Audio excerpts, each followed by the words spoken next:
Waktunya bersaat teduh dengan Tuhan melalui bacaan Alkitab satu pasal sehari dalam kitab Nabi-Nabi Besar bahagian pertama, seri yang ke-21. Kitab Yesaya pasal 21, hukuman terhadap bangsa-bangsa, ucapan ilahi terhadap Babel, ucapan ilahi terhadap Duma, dan ucapan ilahi terhadap Arabia. Mari baca Alkitab, mari dengar Alkitab, dan mari lakukan apa yang Allah firmankan di dalam Alkitab. Maka iman dan pengharapanmu tidaklah sia-sia. Tuhan Yesus Allah Putra, Alfa dan Omega memberkati, dan Allah Roh Kudus akan menuntun untuk memahami. Salam kasih dan doa dari Rumah Produksi Endang Silitonga Tanjung Bible Audio Ministry. Mari memulainya dengan doa dalam hati.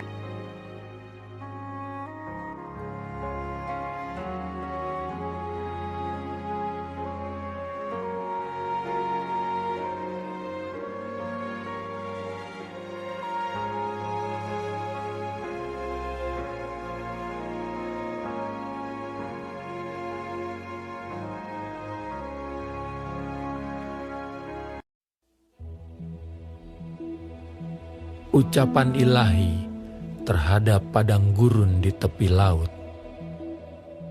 Seperti puting beliung mendesing lewat di tanah Negeb, demikianlah datangnya dari padang gurun, dari negeri yang dahsyat. Suatu penglihatan yang kejam telah diberitakan kepadaku. Penggarong-menggarong, perusak-merusak. Majulah, hai Elam. Kepunglah, hai Madai. Aku hentikan semua keluh yang ditimbulkannya. Sebab itu pinggangku amat sakit. Sakit mulas menimpa aku, seperti sakit mulas perempuan yang melahirkan. Aku terbungkuk-bungkuk, tidak mendengar lagi. Aku terkejut, tidak melihat lagi. Hatiku gelisah, kekejutan meliputi aku. Malam hari yang selalu kurindukan itu sekarang menggentarkan aku. Orang sibuk menyajikan hidangan, mengatur tempat-tempat duduk, makan, minum, tiba-tiba kedengaran. Hai para panglima, siaplah tempur, minyakilah perisai. Sebab beginilah firman Tuhan kepadaku. Pergilah, tempatkanlah seorang peninjau. Apa yang dilihatnya haruslah diberitahukannya. Apabila dilihatnya pasukan, pasangan-pasangan orang berkuda, pasukan keledai, pasukan unta, maka haruslah diperhatikannya sungguh-sungguh dengan penuh perhatian. Kemudian berserulah orang yang melihat itu. Di tempat peninjauan, ya Tuanku, aku berdiri sehari suntuk. Dan di tempat pengawalanku, aku terpancang setiap malam. Lihat, itu sudah datang sepasukan orang, pasang-pasangan orang berkuda. Lalu berserulah ia, katanya, Sudah jatuh Babel, dan segala patung berhalanya telah dirembukan dan bertaburan di tanah. hai bangsaku yang telah dipijak-pijak dan diinjak-injak. Apa yang kudengar dari Tuhan semesta alam, Allah Israel, telah kuberitahukan kepadamu. Ucapan ilahi terhadap Duma. Ada seorang berseru kepadaku dari Seir. Hai pengawal,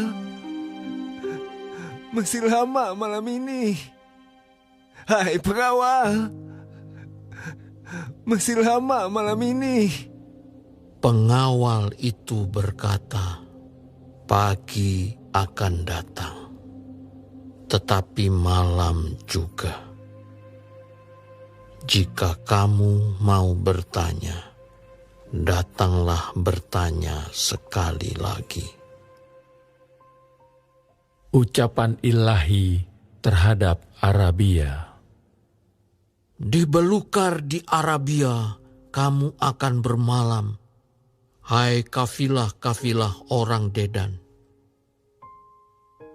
Hai penduduk tanah Tema, keluarlah, bawalah air kepada orang yang haus.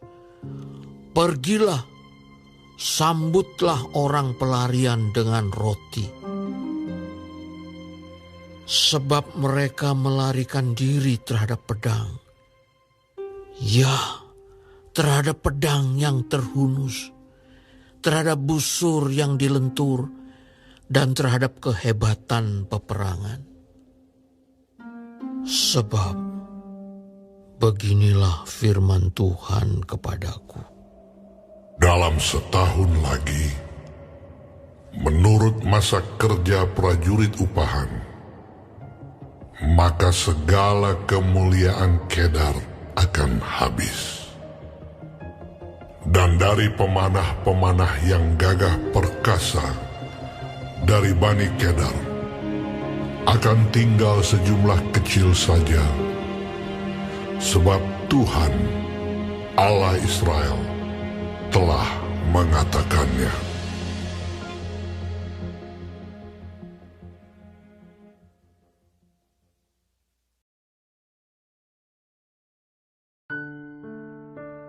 Kita telah menyelesaikan bacaan Alkitab 1 pasal sehari dalam kitab Yesaya pasal yang ke-21.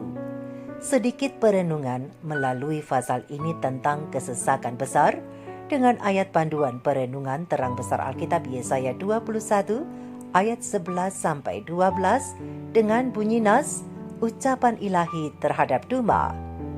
Ada seorang berseru kepadaku dari Seir, hai pengawal, masih lama malam ini?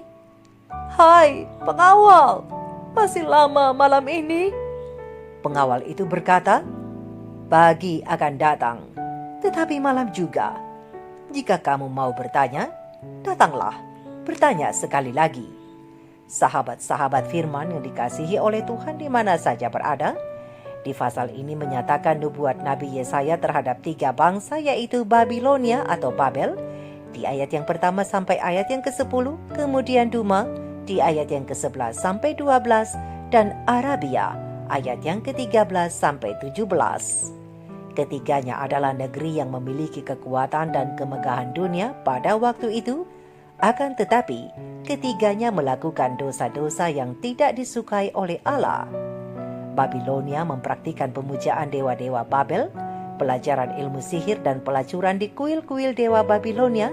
Oleh karena itu, di dalam Alkitab, Babilonia dijadikan lambang bangsa, bahkan agama murtad yang melawan Allah, sehingga Babilonia akan dihukum Allah dengan cara dihancurkan bersama-sama dengan dewa-dewa mereka di ayat yang ke-9.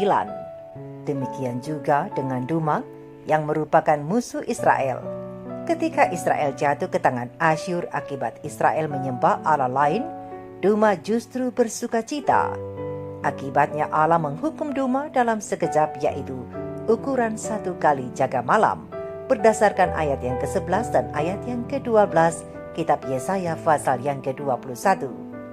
Sedangkan Arabia yang pada waktu itu terkenal dengan kafilah-kafilahnya yang terbiasa berpergian ke tempat yang jauh di ayat yang ke-14 juga akan dihancurkan dalam 1 tahun ukuran masa kerja prajurit upahan karena kesombongannya. Segala kemegahan, kekayaan, dan kemakmuran ketiga bangsa itu akan dihancurkan oleh Allah karena mereka menolak Dia di ayat yang ke-16 sampai ayat yang ke-17.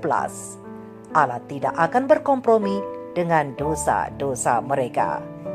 Sahabat-sahabat firman, di pasal sebelumnya Yesaya menyebutkan bahwa orang-orang melarikan diri dari Raja Asyur saat ia menyerbu Mesir yang pada saat itu diperintah oleh orang Ethiopia. Jadi ada deportasi massal terhadap orang Mesir dan Ethiopia. Ketika orang Asyur mengambil Samaria, mereka juga mendeportasi orang Israel. Itulah mengapa Yesaya di pasal sebelumnya mengatakan bahwa orang-orang bertanya di mana mereka dapat menemukan keamanan dan tempat berlindung yang aman. Di dalam sebuah penglihatan, saat pandangan Yesaya dialihkan ke Duma, penglihatan itu singkat dan ia mendengar seorang berseru, "Hai pengawal, berapa lama malam ini?"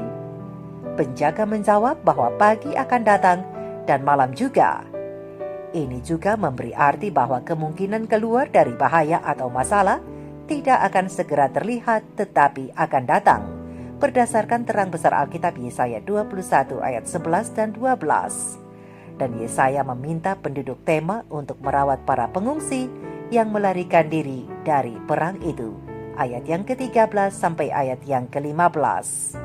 Begitu juga dengan umat-umat Tuhan yang dalam pergumulan besar terakhir, pena ilham ilahi roh nubuat, Kemenangan Akhir halaman 665 alinea pertama, 647 alinea pertama, 666 alinea ketiga, 667 alinea pertama dan kedua menjelaskan bahwa para pengawal surgawi yakni para malaikat yang setia kepada tugas-tugas mereka diperintahkan Allah terus berjaga-jaga sekeliling umatnya yang setia itu.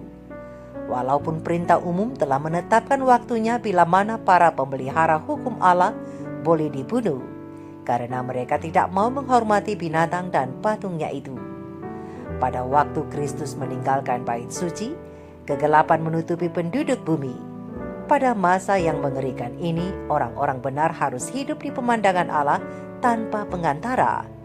Pengekangan yang telah diberlakukan atas orang-orang jahat telah dilepaskan dan setan mengendalikan seluruh orang-orang yang pada akhirnya tidak bertobat. Panjang sabar Allah telah berakhir, dunia ini telah menolak belas kasihannya, meremehkan kasihnya dan menginjak-injak hukumnya.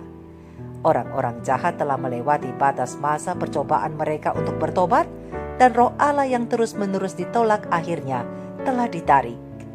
Tanpa perlindungan anugerah ilahi, mereka tidak memiliki pertahanan untuk melawan si jahat, dan akhirnya setan akan menjerumuskan penduduk bumi ke dalam suatu kesesakan besar terakhir. Dengan kerinduan yang sungguh-sungguh, umat Allah menunggu tanda-tanda raja mereka yang akan datang membawa kelepasan itu. Pada waktu para pengawal ditanya masih lama malam ini, jawaban akan diberikan tanpa ragu-ragu, pagi akan datang tetapi malam juga. Terang besar Alkitab Yesaya 21 ayat 11 dan 12. Terang bersinar pada awan-awan di puncak-puncak gunung. Tidak lama lagi akan dinyatakan kemuliaannya. Matahari kebenaran sudah hampir terbit, pagi dan malam sudah hampir tiba. Permulaan hari yang tidak berkesudahan bagi orang-orang benar, dan permulaan penghukuman malam yang kekal bagi orang-orang fasik. Sementara mereka yang sedang bergumul menyampaikan permohonan-permohonan mereka kepada Allah, tabir atau tirai yang memisahkan mereka dari yang tidak kelihatan itu nampaknya hampir ditarik. Langit berpijar dengan terbitnya hari yang kekal, dan seperti nyanyian para malaikat kata-kata ini terdengar ke telinga. Berdirilah teguh pada kesetiaanmu, pertolongan sedang datang. Kristus pemenang perkasa itu menawarkan kepada para prajuritnya atau umat-umatnya yang telah letih itu sebuah mahkota kemuliaan kekal, dan suaranya terdengar dari gerbang-gerbang yang terbuka sedikit. Lihat, aku menyertaimu, jangan takut.